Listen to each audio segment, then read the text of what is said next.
Good morning student. कैसे हैं आप लोग? बहुत दिनों बाद पूछ रहा हूँ आप लोगों को। खैर अच्छे होंगे आप लोग। ओके, आगे बढ़ते हैं फिर टॉपिक पे। कल हमने लास्ट वीडियो में जो टॉपिक छोड़ा था वो कहाँ पे छोड़ा था? वो हमने हाइब्रिडाइजेशन पे छोड़ा था। और हाइब्रिडाइजेशन में हमने उसमें क्या कर ली थी? sp3 और sp2 हाइब्रिडाइजेशन कर ली थी। अब हम करेंगे sp हाइब्रिडाइजेशन। कौन सी करेंगे हम? sp hybridisation.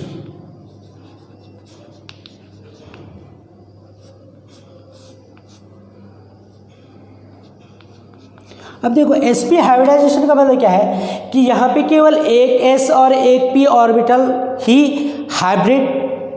हाइब्रिडाइजेशन के लिए अवेलेबल होती है।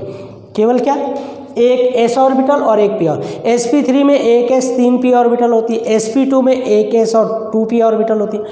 sp में केवल एक s और एक p ऑर्बिटल ही हाइब्रिडाइज के लिए अवेलेबल होती है। बाकी जैसे हम ये मान के चलें कि p की px ऑर्बिटल हाइब्रिड होती है, py और pz ऑर्बिटल हाइब्रिड नहीं होती।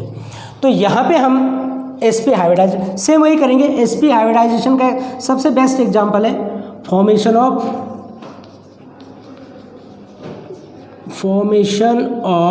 C2H2, that is common name acetylene, और आईपीसी नेम होता है इसका इथाइन, ETHYN, आइन, ethyne.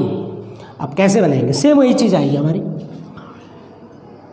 Ground state of carbon 1s2 2s2 2px1 2py1 and 2pz0। Same वही ग्राउंड स्टेट एरिया में इसकी 1s हम लेते नहीं है, इनर सेल है। कहाँ से लेते हैं हम? आउटर जो हाइब्रिड के लिए अवेलेबल होती हैं 2s और 2p orbital, px py and pz, px py pz, px और py में एक एक electron. Exciting state of carbon क्या होगी? 2s का इलेक्ट्रॉन मूव करेगा कहाँ? p में, दैट इज 2s, इसको हम 2p लिख रहे हैं। px py pz आपको पता है क्या होगा? s का इलेक्ट्रॉन px में आ गया, px का py में, py का pz।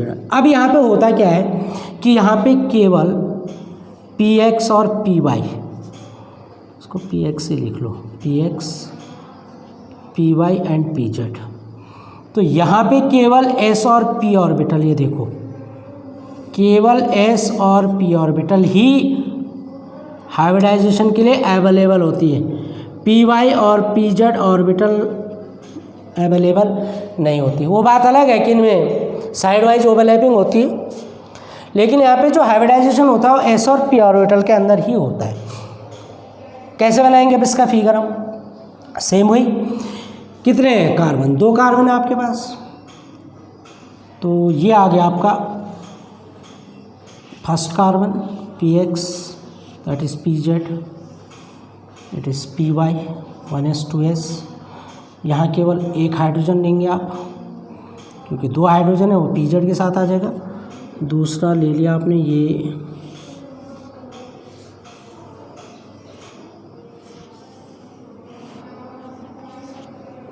ठीक है, यहाँ आपने दूसरा हाइड्रोजन ले लिया। ठीक, अब क्या है ये देखो, अब स्ट्रक्चर कैसे बनेगा इसका?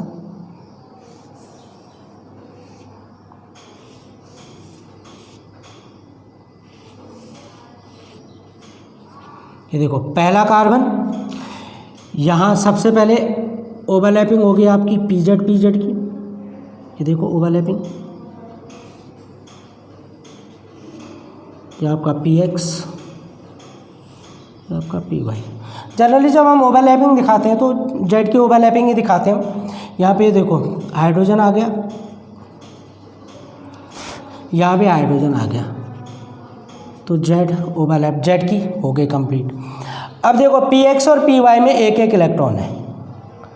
अब इस इलेक्ट्रॉन को हमने यहाँ ले लिया, इसके ये लोब इसके क्या है, इनकम्प्लीट है। तो अब इसमें क्या होगी, साइड वाइज ओवरलैपिंग होगी। ये देखो एक्स एक्स के साथ ओवरलैपिंग करेगा, वाई वाई के साथ ओवरलैपिंग करेगा, सेम एज एक्स एक्स के साथ ओवरलैप।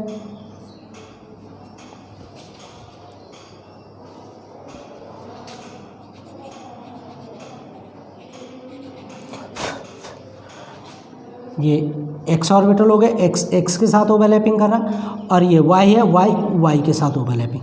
तो यहाँ पे देखो पाई बॉन्ड, यहाँ पे भी क्या बन रहा है, पाई बॉन्ड, यहाँ पे क्या बन रहा है, सिग्मा सिग्मा सिग्मा। तो ये आपका क्या है, एक्सियल ओवरलैपिंग। अब ये देखो एक्सियल ओवरलैपिंग कैसे हो रही है इसमें,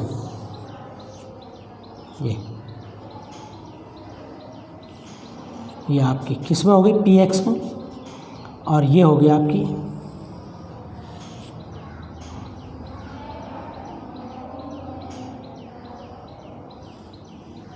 ये देखो, ये आपकी किस में होगी, पी वाई में। ये पी एक्स और ये पी वाई क्या होगी, एक्सियल ओवरलैपिंग।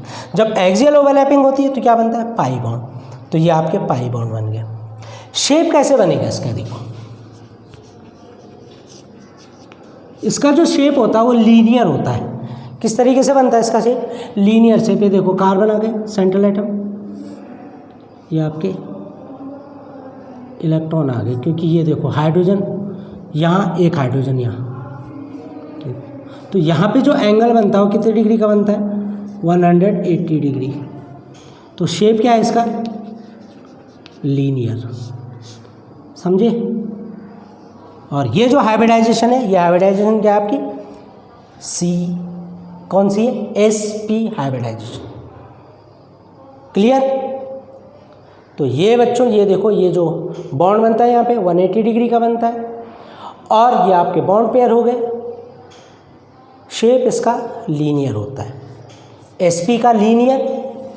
sp2 का जो शेप होता है वो होता है triangle, trigonal planner.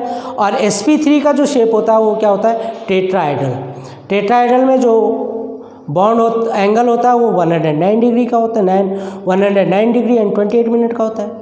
Trigonal planner में जो एंगल होता है वो 120 डिग्री का होता है, और जो लीनियर होता है वहाँ पे एंगल कितने का होता है, 180 डिग्री का। तो लीनियर में डिस्टेंस बहुत ज़्यादा होता है, इसलिए इजीली ब्रेक भी हो जाता है।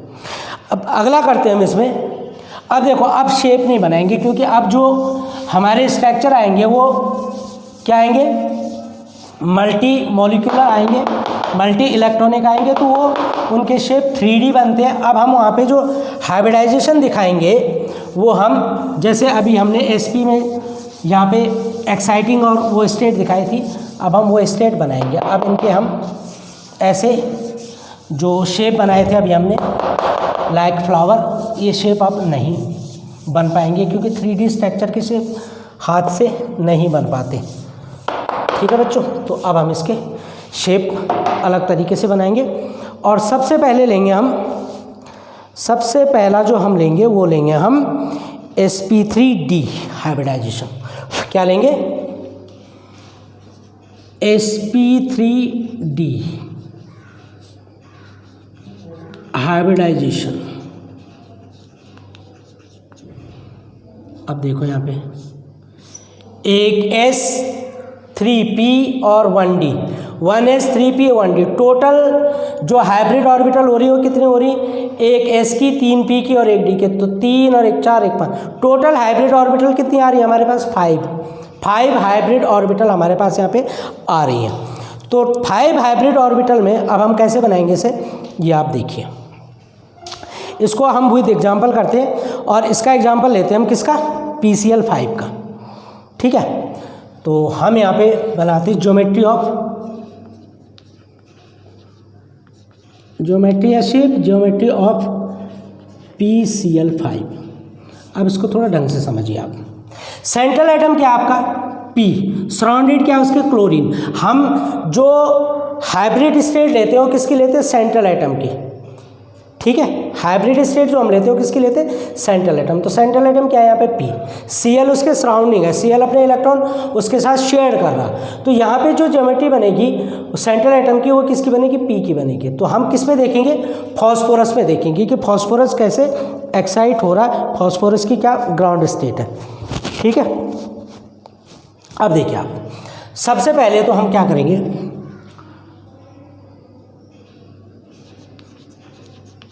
Ground state of phosphorus P. Phosphorus का सिंबल आपको पता है, मैं इसका वो लिख देता हूँ 1s2 2s2 2p6 3s2 and 3p3।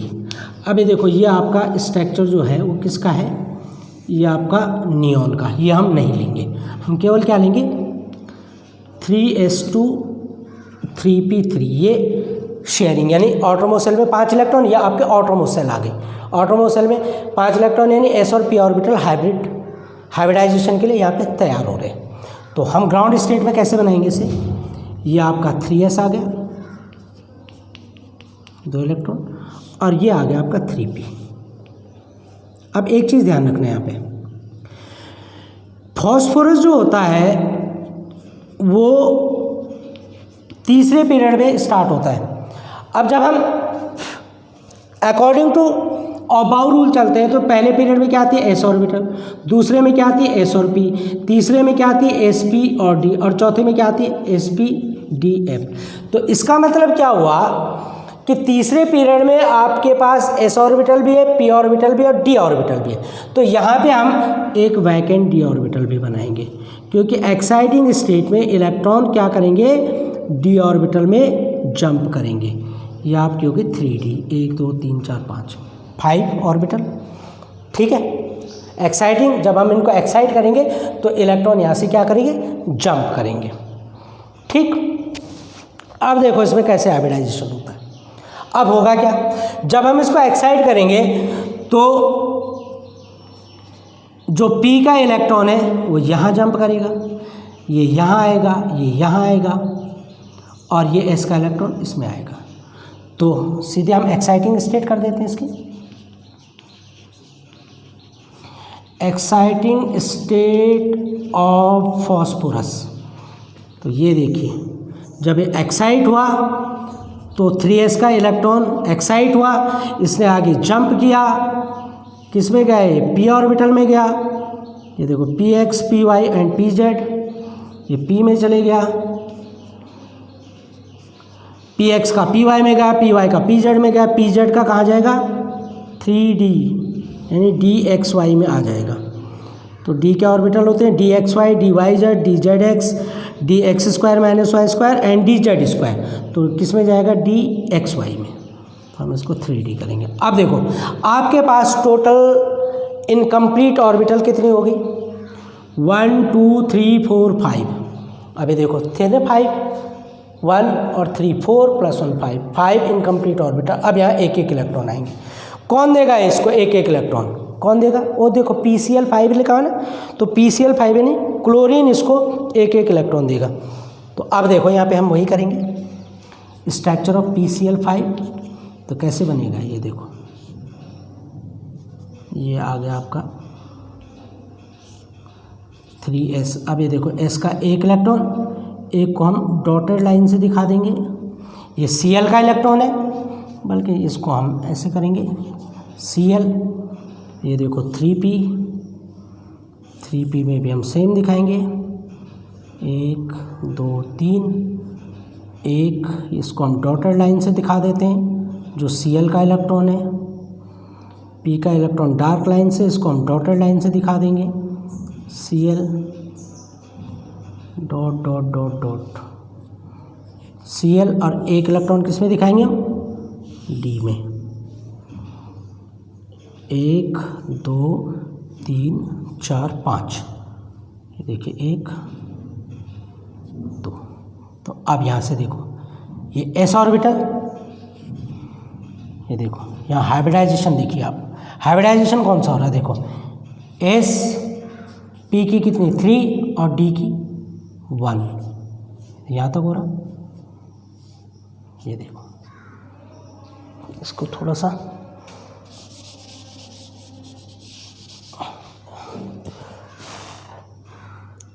sp3d, ये देखिए हाइब्रिडाइजेशन कौन सा हो रहा है इसमें, sp3d। ये देखो s की एक इलेक्ट्रॉन Cl का, दूसरा, तीसरा, चौथा, पांचवा Cl5 है।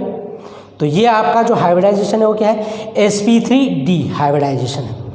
अब देखिए यहाँ पे जो sp3d का शेप होता है वो क्या होता है, ट्राइगोनल बाइपिरामिडल। जो शेप होता है इसका shape,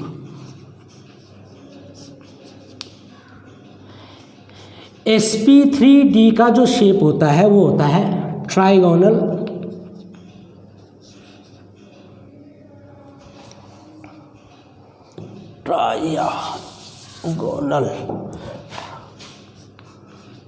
trigonal bipyramidal, BI not Y, BI bipyramidal,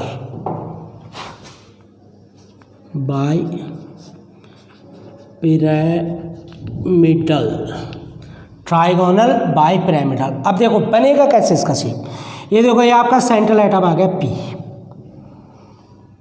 ये आ गया एक एक्सिस, ये आ गया दूसरा एक्स, ये आपका एक एक्सिस आ गया, ठीक है।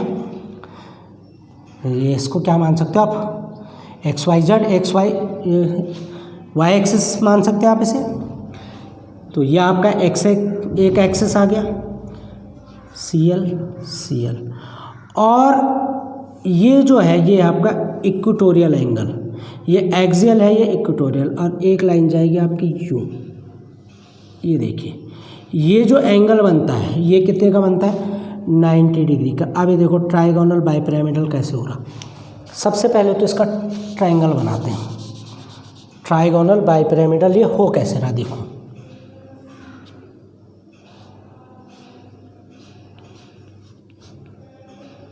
बन रहा है ट्रायंगल। ये देखिए आप, ये ट्रायंगल बन गया ट्राइगोनल, और ये देखिए आप बाइपिरामिडल, ये देखो पिरामिड बन रहा 5, ये देखो बन गया पिरामिड। तो ट्राइगोनल बाइपिरामिड, ये जो एंगल होता है ये इसके अंदर 90 डिग्री का, और ये जो एंगल होता है ये 120 डिग्री का होता है। कितने का, 120 डिग्री, ठीक है। तो ये देखो ये एक्सियल है और ये इक्वेटोरियल है, ये जो है ये एंगल इक्वेटोरियल एंगल है। इक्वेटोरियल 120 डिग्री का होता है, एक्सियल 90 डिग्री का होता है। तो आपने एक चीज़ देखी होगी या नोट की होगी कि इसके जो एक्सियल, इसको थोड़ा सा और बना लेते हैं, इसके जो एक्सियल बॉन्ड होते हैं वो ज़्यादा बड़े होते हैं बजाय किसके, इक्वेटोरियल के। इस पर क्वेश्चन पूछा जाता है कि जो इक्वेटोरियल बॉन्ड लेंथ होती है वो शॉर्ट होती है और एक्सियल बॉन्ड लेंथ ज़्यादा होती है। तो इसका रीज़न क्या है, इसका रीज़न ये है कि ये देखो ये जो इक्वेटोरियल एंगल के जो इलेक्ट्रॉन है, ये देखो यहाँ पे जो इलेक्ट्रॉन होंगे, ये इलेक्ट्रॉन क्या करते हैं, इन पे ज़्यादा रिपल्शन फोर्स लगाते हैं। किन पे, ये जो आपके एक्सियल है, ये एक्सियल के जो इलेक्ट्रॉन है इन पे ज़्यादा क्या लगाते हैं, रिपल्शन फोर्स।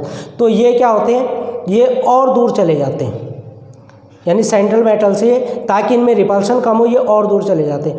तो इसलिए जो एक्सियल बॉन्ड लेंथ होती है वो आपकी, ये देखो यहाँ पे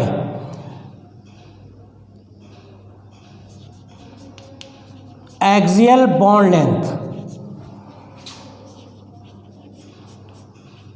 कितनी होती है, ये आपकी एक्सियल, ये देखो किसकी, PP की है, ये एक्सियल बॉन्ड लेंथ किसमें है, PCl में, axial bond length in P single bond Cl। ये आती आपकी 219 pm, 219 pm यानी पिकोमीटर। और ये जो इक्वेटोरियल है, इक्वेटोरियल बॉन्ड लेंथ, ये होती है आपकी 204 पिकोमीटर, तो एक्सियल बॉन्ड लेंथ जो होती है वो 219 होती है और इक्वेटोरियल बॉन्ड लेंथ इसकी 204 पिकोमीटर होती है। तो इसका रीज़न क्या है? इसका रीज़न ये है कि जो इक्वेटोरियल कंडीशन में जो आपके लोन पेयर आते हैं, वो लोन पेयर इनको क्या करते हैं और ज़्यादा रिपेल करते हैं, यानी एक्सिस पे जो बॉन्ड पेयर आते हैं उनको और ज़्यादा रिपेल करते हैं और ज़्यादा रिपल्शन करते हैं, इसलिए इसकी बॉन्ड लेंथ ज़्यादा हो जाती है। और यही रीज़न है कि ये जो बॉन्ड लेंथ है ये बॉन्ड इजीली ब्रेक हो जाते हैं। और PCl5 इसीलिए क्या होता है, हाईली रिएक्टिव नेचर का होता है, क्योंकि एक्सियल बॉन्ड की बॉन्ड लेंथ ज़्यादा होने के कारण इन बॉन्ड को इजीली ब्रेक कर लिया जाता है। तो बॉन्ड लेंथ जितनी ज़्यादा होगी वो बॉन्ड उतनी ही जल्दी ब्रेक होगा। ये मैंने आपको बॉन्ड लेंथ में भी बताया था कि जिसकी जितनी ज़्यादा बॉन्ड लेंथ होगी उसकी स्टेबिलिटी उतनी ही कम होगी, जितनी शॉर्ट बॉन्ड लेंथ होगी वो उतना ही ज़्यादा स्टेबल होगा। डबल और ट्रिपल बॉन्ड होंगे तो ट्रिपल बॉन्ड सबसे स्टेबल होता है, क्योंकि वहाँ पे बॉन्ड लेंथ सबसे शॉर्ट होती है, डबल बॉन्ड में थोड़ा सा और हो जाती है, और सिंगल बॉन्ड में जो बॉन्ड लेंथ होती है वो बहुत ज़्यादा होती है। तो यही रीज़न है कि जो PCl5 है, PCl5 क्या है, हाईली रिएक्टिव स्पीसीज़ है। ये बहुत जल्दी PCl5 को अगर हम थोड़ा सा हीट करेंगे तो ये PCl3 + Cl2 में इजीली ब्रेक हो जाता है। ठीक है बच्चों, तो ये जो आपका हाइब्रिडाइजेशन है ये क्या है, आपका sp3 डिहाइब्रिडाइजेशन है। और यहाँ पे जो शेप बनती है वो बनती है ट्राइगोनल बाइपिरामिडल। ये आपका ट्राइगोनल बाइपिरामिडल है, ये देखो ये आपका ट्रायंगल बना हुआ है और ये बाइपिरामिडल शेप है। तो यहाँ पे दो एंगल बनते हैं, एक एक्सियल पे 90 डिग्री, इक्वेटोरियल पे 120 डिग्री। जो एक्सियल की बॉन्ड लेंथ होती है वो 219 पिकोमीटर होती है, यानी इक्वेटोरियल से ज़्यादा होती है। इक्वेटोरियल की कितनी होती है, 204। ये ऐसा इसलिए होता है क्योंकि ये जो बॉन्ड पेयर हैं ये एक दूसरे को रिपेल करते हैं, और जो एक्सियल पे होते हैं वो बहुत ज़्यादा क्या फील करते हैं, रिपल्शन फोर्स फील करते हैं। तो वो इसलिए इतनी डिस्टेंस मेंटेन कर लेते हैं कि वो ज़्यादा रिपल्शन फोर्स फील न करें और अपनी एनर्जी बचा के रखें ताकि वो स्टेबल हो।